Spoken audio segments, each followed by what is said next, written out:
Welcome. In front of me is a Samsung Galaxy Z Fold 8 Ultra, an absolute mouthful, and in this video I'll be showing you how you can hard reset this device through settings.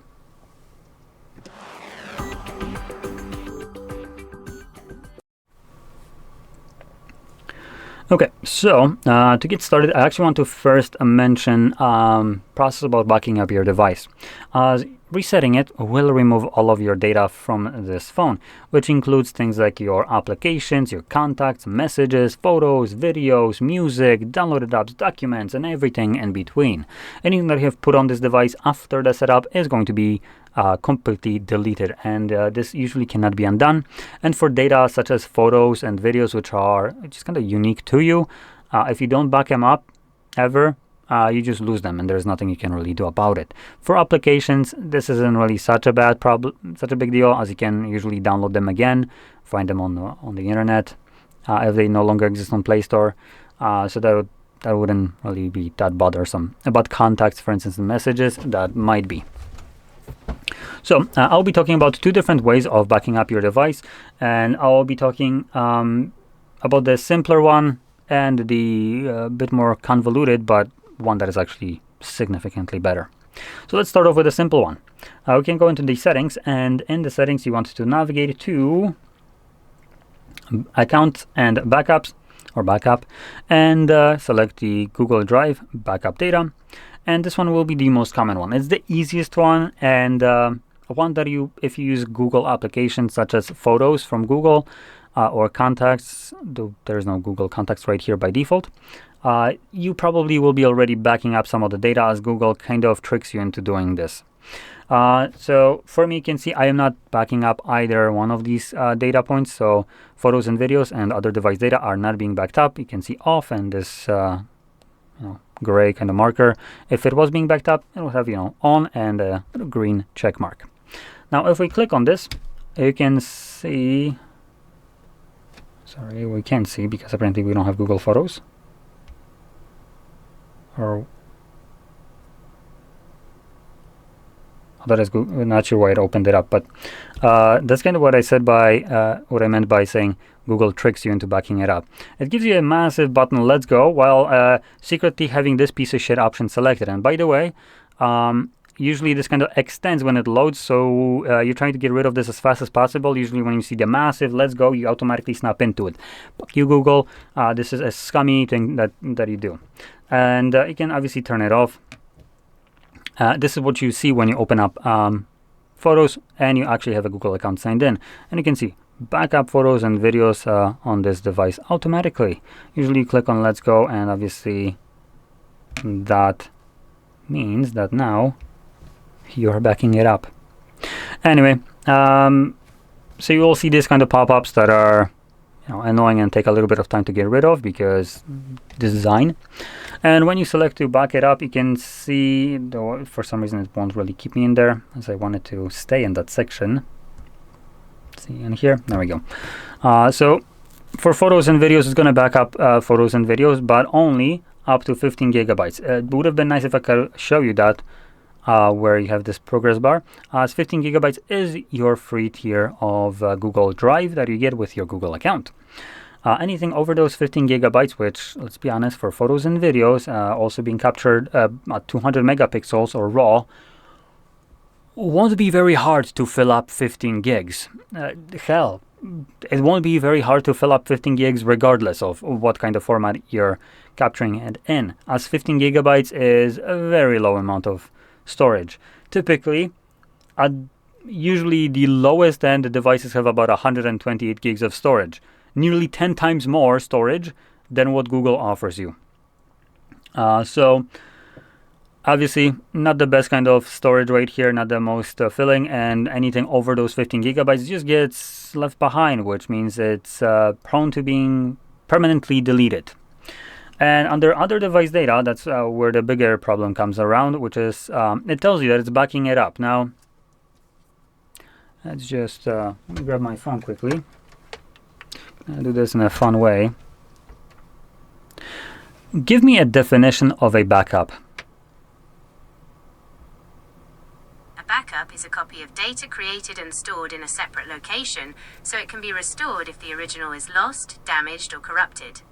Wow, would you look at that? This definition, well, clearly means that Samsung calling this a backup is false and a blatant lie.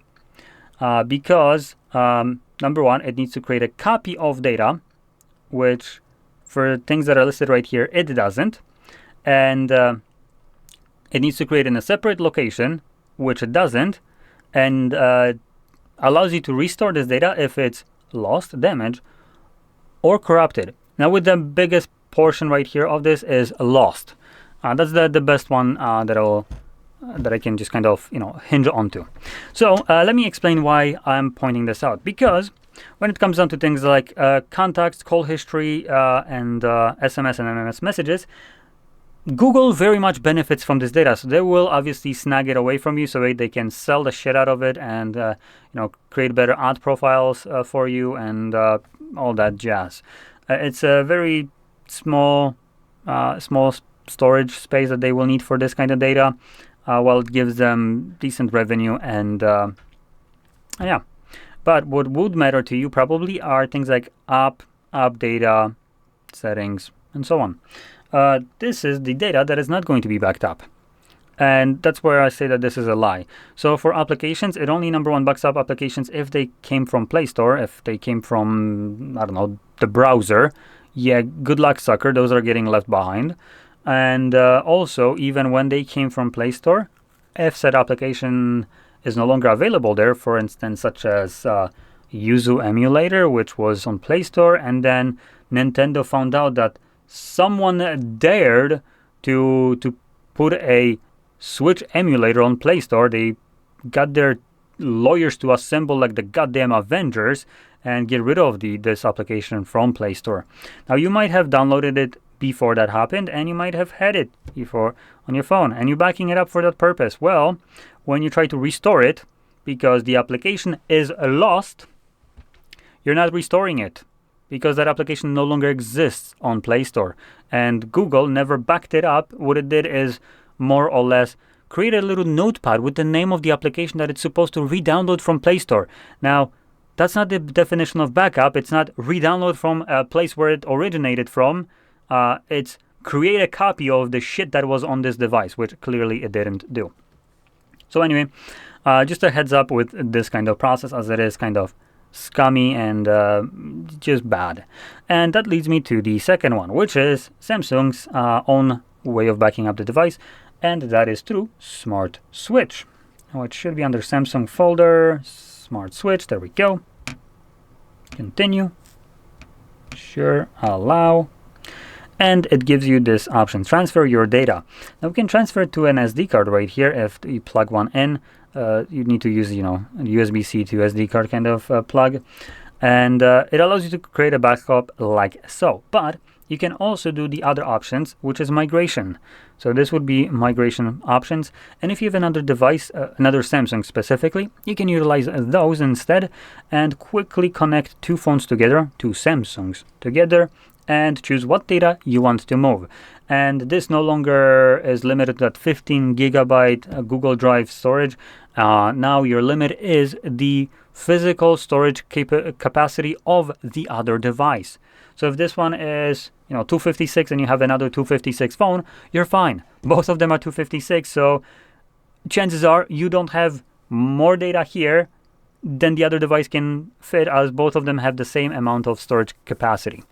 Now, if you had, 500 and the other one was 250, in this case, if you have more than 250 storage right here filled up and you try to move this, you won't be able to do all of it. But the nice thing is you actually have control over what you will be able to move. So you can deselect individual applications that would maybe be taking a little bit too much space, like games, and choose something else instead of those, as games you can re-download from Play Store, let's say. Now, this process will only work and be used if you're moving data to another Samsung device from this one. If you have another phone that maybe you're moving onto into the future, maybe you get yourself a Xiaomi or whatever, right? you want to be able to use Smart Switch. Companies such as Samsung or Xiaomi create these applications to help you move to their brand of device using their application, but not help you ditch them using their application. That would be a bad investment into developing such an application. So you will always need to use the application of the phone you are moving the data to, which if you're moving to Samsung, you're using Smart Switch as you are moving to Samsung. If you're moving to Xiaomi, you're going to need to use something like a Mi Mover, which is Xiaomi's version of the same kind of application, just a different name. And some brands don't have such an application, but vast majority of the bigger brands does. So if you don't know what it is, as they do all have different names, just look online, see what the cloning application is named for that brand of device, and download it on this one.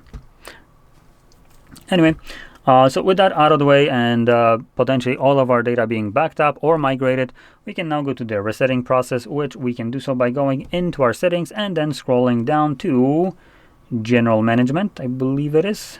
Yep, and then selecting Reset. From here, select Factory Data Reset.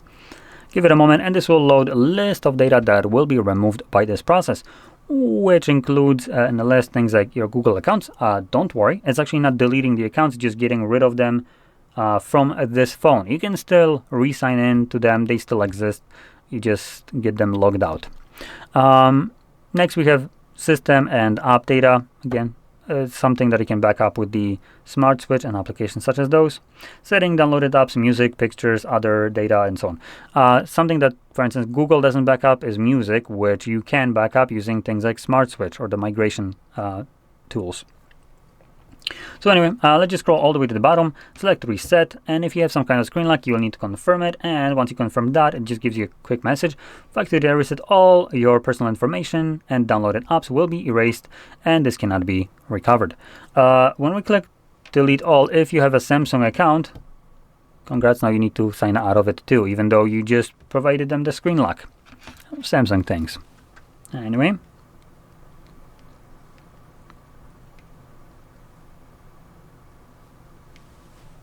Once you type it in, it will sign out and then immediately begin resetting the device. This process should take about a minute on these devices, meaning new devices like these. And once it's finished, we are going to be presented with the setup screen. So I'll be back once that is visible for me.